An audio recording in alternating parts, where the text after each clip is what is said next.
नमस्कार, मैं सतीश भारद्वाज, एडिटर पानीपत के हलचल के संग में आपका स्वागत है और नगर के कुछ प्रमुख समाचारों की हलचल लेकर आपके सामने उपस्थित हूँ।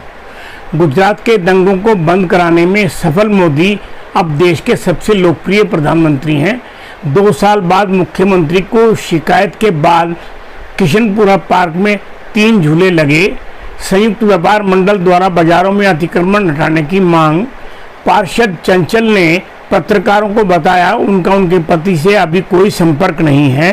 कांग्रेस प्रदेश अध्यक्ष कुमारी शैलजा किसानों के धरने पर पहुंची। डिपो होल्डर का डिपो रद्द कराने की मांग। अब समाचार विस्तार से। तथ्य गवाह हैं, देश के सबसे लोकप्रिय प्रधानमंत्री नरेंद्र मोदी के खिलाफ आज भी विपक्ष के हाथ में कोई ऐसे ठोस मुद्दे नहीं हैं जो वह उनकी आड़ में उनकी आलोचना कर सकें। इसलिए उन्हें 17 साल पहले गुजरात में हुए दंगों की आड़ लेकर उनकी आलोचना करनी पड़ती है। जैसा कि मैं इसके लिए कुछ तथ्य आपके सामने रख रहा हूँ। गोधरा एक्सप्रेस जो कि आउटर सिग्नल पर खड़ी थी, उसके S6 और S7 में अयोध्या से आ रहे हिंदू तीर्थयात्री थे, जो गोधरा में 50-60 मस्जिदों से आए मुस्लिमों की भीड़ ने उन दोनों बोगियों को घेर लिया। दोनों बोगियों में हिंदू महासभा और भाजपा के कुछ तीर्थयात्री हिंदू अयोध्या से आए थे। दोनों बोगियों को घेर लिया। पहले पेट्रोल बम फेंके गए और फिर तकियों और गद्दों में पेट्रोल डालकर इन डब्बों में फेंका गया। पेट्रोल में भीगकर ट्रेन में फेंके गए, जिसमें से 790 हिंदू तीर्थयात्री मारे गए और 240 मुस्लिम मरने वाले थे। 40 औरतें और बच्चे थे। 2002-3 मार्च से दंगे भड़के। तत्कालीन मुख्यमंत्री नरेंद्र मोदी 28 फरवरी 2002 को बिना किसी चुनाव के भाजपा के वरिष्ठतम नेता अटल बिहारी वाजपेयी व लाल कृष्ण आडवाणी की इच्छा के अनुरूप गुजरात के मुख्यमंत्री बने थे। उससे पहले उन्होंने न कभी पंचायत का न ही कभी असेंबली का चुनाव लड़ा था। इस घटना के बाद 3 मार्च को गुजरात में दंगे भड़के। जब मोदी मुख्यमंत्री बने तो गुजरात में भले ही भाजपा मेजोरिटी में थी, पर पार्टी में गुटबाजी चरम पर थी और हर आदमी एक दूसरे की टांग खींचने में लगा था। मोदी बिल्कुल नए थे, न उनका कोई गुट था। ऐसे में टांग खींचने वाले ज़्यादा थे। प्रशासनिक अधिकारी भी शायद मुख्यमंत्री के तेवरों से वाकिफ न होने के कारण सीएमओ के आदेशों को इतनी गंभीरता से न लेते हों। गुजरात में हर महीने कहीं न कहीं दंगा न हो, ऐसा संभव नहीं था। पार्लियामेंट में संसदीय जांच कमेटी द्वारा रखी गई रिपोर्ट के मुताबिक दंगे भड़कने के साथ ही आर्मी को बुलाकर फ्लैग मार्च 48 घंटे में ही करवाया गया। पुलिस की गोली से 100 हिंदुओं की मौत 2 दिन के भीतर ही हो गई थी। फिर भी आज 17 साल बाद भी मोदी दंगे को याद दिलाकर आरोप लगाए जाते हैं कि दंगों में हजारों मुस्लिम मारे गए थे, जबकि तथ्य यह है कि उसके बाद गुजरात में दंगे पूरी तरह बंद हो गए थे। मोदी 5 बार चुनाव जीतकर गुजरात के मुख्यमंत्री बने थे। मुख्यमंत्री होते हुए जब मोदी कनाडा गए तो सैकड़ों गुजराती मुसलमानों ने उनका भव्य स्वागत किया था। तथ्य इस बात की आज भी गवाही दे रहे हैं कि वह दुनिया के सबसे लोकप्रिय नेताओं में से एक हैं। अगला समाचार। आखिर 2 साल बाद पार्षद द्वारा मुख्यमंत्री को शिकायत करने के बाद किशनपुरा पार्क में 4 झूले लग ही गए। उल्लेखनीय है, किशनपुरा रेलवे लाइन के पास विकसित करने के नाम पर मात्र 4 दीवारी खड़े करके बैठने के 2 बेंच लगाकर निगम अधिकारियों और ठेकेदार ने 99 लाख की पेमेंट नगर निगम से लेकर आपस में बंदर बांट कर ली थी।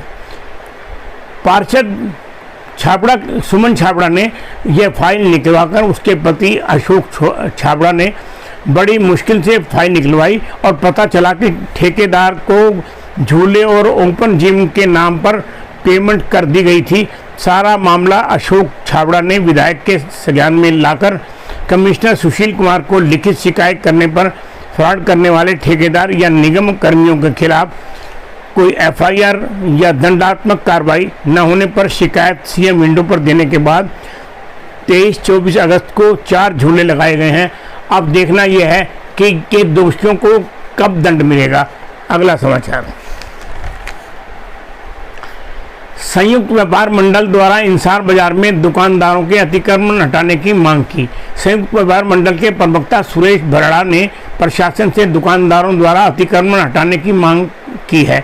उन्होंने बताया यदि प्रशासन कार्रवाई करेगा तो एसोसिएशन उनका पूरा सहयोग करेगी। दुकानदार अपना सामान सड़क पर रखकर बेच रहे हैं। स्कूटर खड़ा होने के बाद पैदल चलना भी दूभर हो जाता है। 12 फुट की सड़क पर अतिक्रमण के बाद 7-8 फुट का रास्ता ही बचता है, जिसके कारण सोशल डिस्टेंसिंग न रहने से कोविड-19 के चपेट में आने का भय बना रहता है। हम प्रशासन से हमारी अपील है कि जल्द से जल्द बाजार के दुकानदारों द्वारा किए गए अतिक्रमण को हटाया जाए। एसोसिएशन उन्हें पूरा सहयोग करेगी। अगला समाचार, राजनीतिक द्वेष रखने वाले कुछ लोग उनके पति को झूठे मामले में फंसाकर जेल भेजने के प्रयास कर रहे हैं।